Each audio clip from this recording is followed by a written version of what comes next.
इस Roman soldier का Lord Bobby के साथ क्या कनेक्शन है, ये खून में लिपटे सिक्के क्या कहना चाहते हैं, एंड ये एक फूटी आंख वाला इंसान कौन है जिसने सोने के चश्मे टाइप का कुछ पहन रखा है, एंड क्या सच में ये कहानी बिल्कुल मगध हीरा की तरह है जो कि 300 साल के टाइम स्पैन को पार करती हुई पास्ट और प्रेजेंट में चलेगी, या बस एक मिथ ही है। तो तमिल सिनेमा की एक्शन फैंटेसी मूवी कंगुआ का ट्रेलर रिलीज हो चुका है जिसका आज हम ब्रेक डाउन करने वाले हैं। एंड अगर तुमने ट्रेलर देखा होगा तो तुम्हें दो चीजें नोटिस हुई होंगी कि भाई पहला तो सिर्फ इस ट्रेलर के अंदर हमारे कंगुआ का इंट्रोडक्शन है एंड लॉर्ड बॉबी का, उसके अलावा स्टोरी के कोई भी डॉट्स तुम्हें नहीं देखने को मिलेंगे। लेकिन अगर तुम मेरी आंखों से देखो, मेरी अश्लील आंखों से, तब तुम्हें पता चलेगा ट्रेलर हमसे बहुत कुछ कह रहा है। ट्रेलर को 0.25x की स्पीड पे देखने पर कई सारी डिटेल्स का पता चलता है एंड उन्हीं डिटेल्स को हम आज की इस वीडियो में डिस्कस करने वाले हैं। डिटेल नंबर 1, इस मूवी के अंदर दो कबीले दिखाए जाएंगे और इन्हीं के बीच के पूरे युद्ध की घटना होगी जिनमें से दोनों कबीले काफी सिमिलर दिखाई देते हैं एक दूसरे से। हालांकि इनकी जो वेशभूषा है उसमें थोड़ा सा डिफरेंट है। एज लाइक की जो सूर्य का कबीला है वो छोटी छोटी हड्डियों का एक माला टाइप में पहनता है, एज लाइक की अंगुली माल डाकू पहनते थे, मे बी उंगलियां वगैरह काट के। वहीं पर जो लॉर्ड बॉबी का कबीला दिखाया गया है वो काफी बड़ी बड़ी हड्डियों का, जैसे कि वो हाथ की जो हड्डियां होती हैं उनके माला पहनते हैं। सेकंड नंबर पर एक चीज आप नोटिस करोगे कि जहां जहां पर भी लॉर्ड बॉबी के शॉट्स हैं या फिर उनके कबीले के, वहां की कलर ग्रेडिंग को काफी हाई टोन पे रखा गया है जो कि इस चीज को दिखा रही है कि ये लोग एंटागोनिस्ट हैं और ये लोग एक्चुअली में बुरी साइड से हैं। वहीं पर सूर्य के कबीले के जितनी भी फुटेजेस तुम देखते हो वो मोस्ट ऑफ द जंगल में है एंड वहां की कलर ग्रेडिंग काफी कूल सी प्रतीत होती है।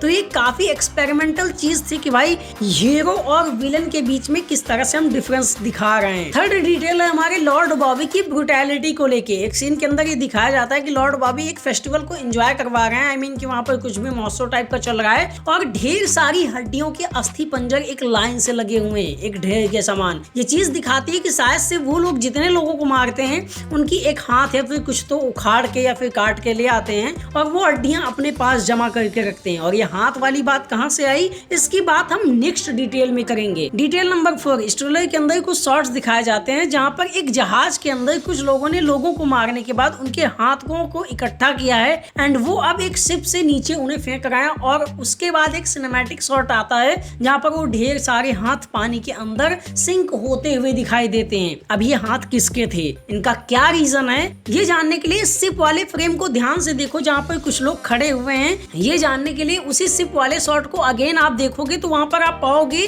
कि कुछ रोमन सोल्जर जो कि सिक्कों को गिरा रहे हैं, उन्हीं के आसपास दो और लोग खड़े हुए हैं जो कि उन सिक्कों को शायद से लेने की कोशिश कर रहे हैं एंड वो मोस्ट प्रोबेबली लॉर्ड बॉबी के साइड के ही लोग हैं। और ये जो लाशें हैं, ये जो हाथ हैं, ये एक्चुअली में सूर्या के ही ग्रुप के लोग हैं। एंड इसी चीज से जुड़ी हमारी नेक्स्ट और सबसे इम्पोर्टेंट डिटेल जो कि इस फिल्म की लगभग स्टोरी को हमारे सामने बयां कर देती है। एज लाइक हमने अभी भी रोमन सोल्जर्स और सिक्कों की बात करी है तो इस पर थोड़ी सी डिटेलिंग में आए तो एक रोमन सोल्जर का हमें एक शॉट दिखाया जाता है जो कि एकदम फुल फ्लेज होता है एंड उस पर ये रोमन सोल्जर कैसे है, तुम अगर उनकी वेशभूषा को सर्च करो गूगल पे तो नॉर्मली मिल जाएगा कि ये रोम का एक सोल्जर है। ये बंदा इस फिल्म के अंदर काफी इंपॉर्टेंट होने वाला है और ये आंख फूटा आदमी, आई मीन जिसने आंखों पे सोने के चश्मे टाइप कुछ लगा रखा है। वैसे तो मुझे 300 के उस कैरेक्टर की याद आ गई जो कि सोना वोना पहनता था, बट हाँ हम अभी कंपेयर नहीं करते हैं इस बंदे को। फिलहाल के लिए एक डिटेल पे जाओ तो जहाँ पर लॉर्ड बॉबी और ढेर सारी हड्डियों का वो पंजर दिखाया गया है, वहीं पर तुम पीछे की तरफ अगर देखने जाओ तो एक बंदा खड़ा हुआ है। ये वही रोमन सोल्जर है जो कि शायद से फर्स्ट टाइम आया है लॉर्ड बॉबी के पास। जहाँ पर इस रोमन सोल्जर का एक क्लोजअप शॉट दिखाया गया है, ध्यान से उसके बैकग्राउंड में देखो तो ढेर सारी हड्डियों लगे हुए पुतले और सींगे दिखाई देती हैं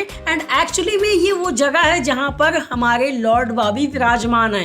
आई मीन उसकी कलर पैलेट को देखो, जैसा कि मैंने स्टार्टिंग में बताया कि बॉबी देओल के जितने भी सीन्स हैं उनकी साम्राज्य के वो सारे येलोइश या फिर रेडिश ही हैं, तो वहाँ पर वो चीज भी नोटिसेबल है। एंड वहीं पर हमारे आंख फूटे वाले भाई साहब भी उस सोल्जर के साथ ही दिखाई देते हैं। तो मेनली वो उन्हीं की सेना में काम करता हुआ एक बंदा है जो कि लॉर्ड बॉबी से इस आदमी को इंट्रोड्यूस करवाने आया है। बट लॉर्ड बॉबी से इस आदमी की क्या जरूरत है, एंड इस चीज पे डिटेलिंग आती है हमारी फिल्म की बेसिक प्लॉट और स्टोरी की, जो कि मेकर्स ने हमें एक्चुअली में ट्रेलर के जरिए ये बता दी है। तो मेरे अकॉर्डिंग, मेरे पर्सनल ओपिनियन के अकॉर्डिंग जितना मुझे समझ में आया है, फिल्म की बेसिक स्टोरी ये होगी कि हमारा जो कंगुआ है यानी कि सूर्या, उसके ट्राइबल्स का कुछ तो लफड़ा चल रहा है इन रोमन्स के साथ। मे भी ऐसा हो सकता है कि कंगुआ और उसके साथी जो है रोमन सोल्जर्स को, उनकी शिप्स को लूट रहे हो, क्योंकि शिप्स के भी कई जगहों पर शॉट दिखाए जाते हैं एंड उन्हें लूट मार करके ले जाते हो, या फिर कंगुआ का कुछ तो इस बंदे के साथ पंगा है और ये आदमी इतना उब चुका है कि किसी किसी ऐसे व्यक्ति के पास आया है जो कि कंगुआ का सामना कर सके, और वो कौन होंगे?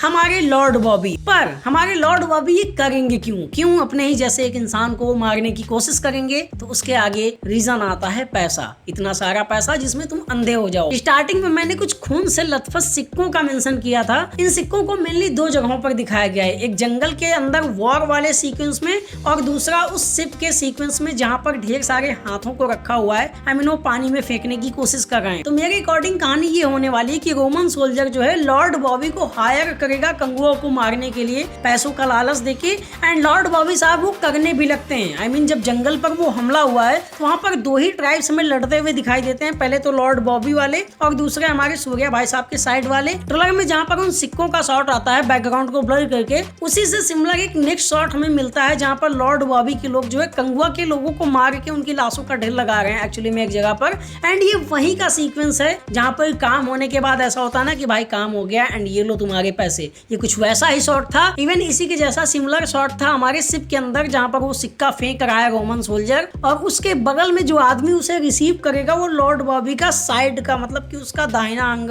दाहिना हाथ जो भी बोलो, उस तरह का कोई आदमी है जो कि उनके लिए काम करता है। एंड वो भी काम होने के बाद उन सिक्कों को कलेक्ट करने ही आया है। ये कॉन्ट्रैक्ट किलिंग एक टाइम पीरियड पे मे भी बहुत ज्यादा ब्रूटल हो जाएगी, इतनी ज्यादा ब्रूटल कि ये काफी तगड़ी पर्सनल दुश्मनी के रूप में कन्वर्ट हो जाएगी, जिसका बदला लेने के लिए सूर्य हमारे 300 साल का भी इंतजार करेंगे। आई मीन कि मैं ये बोलने की कोशिश कर रहा हूँ कि ट्रेलर के एक शॉट में हमें दिखाया जाता है कि लॉर्ड बॉबी किसी बंदे को बहुत तेजी से लात मार रहे हैं। एंड ये कौन बंदा है, इसके लिए हम अगले एक नेक्स्ट शॉट पर जाते हैं जहाँ पर ढेर सारी सीढ़ियां और बगल में लगे सींगों वाला एक शॉट दिखाई देता है, जो कि ठीक वही लोकेशन है जहाँ पर लॉर्ड बॉबी ने किसी को लात मारा था। तो मे भी ऐसा हो सकता है कि ये आदमी जिसे लॉर्ड बॉबी लात मार के नीचे फेंक रहे हैं, उसे मार रहे हैं, वो कंगुआ का फादर या फिर कोई ऐसा रिलेटिव हो सकता है जिससे उस बंदे को काफी लगाव हो, एंड वो फिर खाएगा कसम लॉर्ड बॉबी की ऐसी की तैसी करने में। एंड एट द एंड में भी वो ऐसा कर भी देगा जहाँ पर हम देखते हैं कि सीढ़ियों में एक बंदा ऊपर की तरफ रेंगता हुआ जा रहा है और दूसरा आदमी चलता हुआ। तो मे भी ये वही आदमी होगा जिसे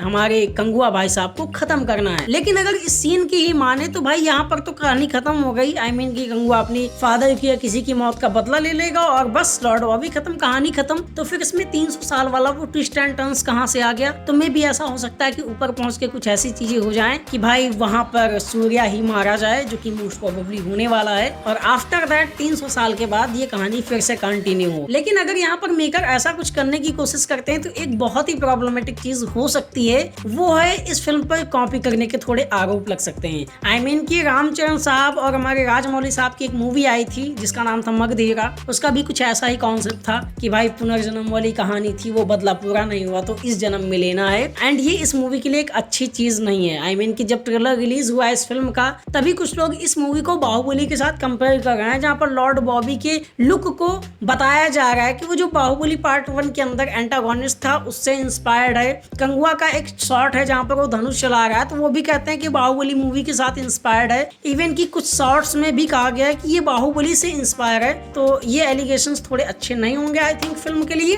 बाकी मैं ये कहना चाहता हूँ कि ट्रेलर काफी जबरदस्त था। तमिल सिनेमा हमेशा से कुछ ना कुछ नया ट्राई करता है, एंड इस बार फाइनली तमिल सिनेमा के वन ऑफ द फेवरेट मेरे हीरो जो हैं आफ्टर थलापति विजय सर, सूर्या साहब, जिनकी मैंने सिंघम देखी थी, इससे पहले और भी बहुत सारी फिल्में, एक तो 24 का टाइम स्टोरी थी, तो उनसे मैं इन भाई साहब का बहुत बड़ा फैन हूँ। तो मुझे अच्छा लगा ये ट्रेलर। बाकी तुम्हारे क्या थॉट्स हैं ये बताओ। ब्रेकडाउन अच्छा लगा हो तो कमेंट सेक्शन में, नहीं कमेंट नहीं करोगे, मतलब चैनल को सब्सक्राइब करोगे। ओके बाय, जय हिंद, लव यू।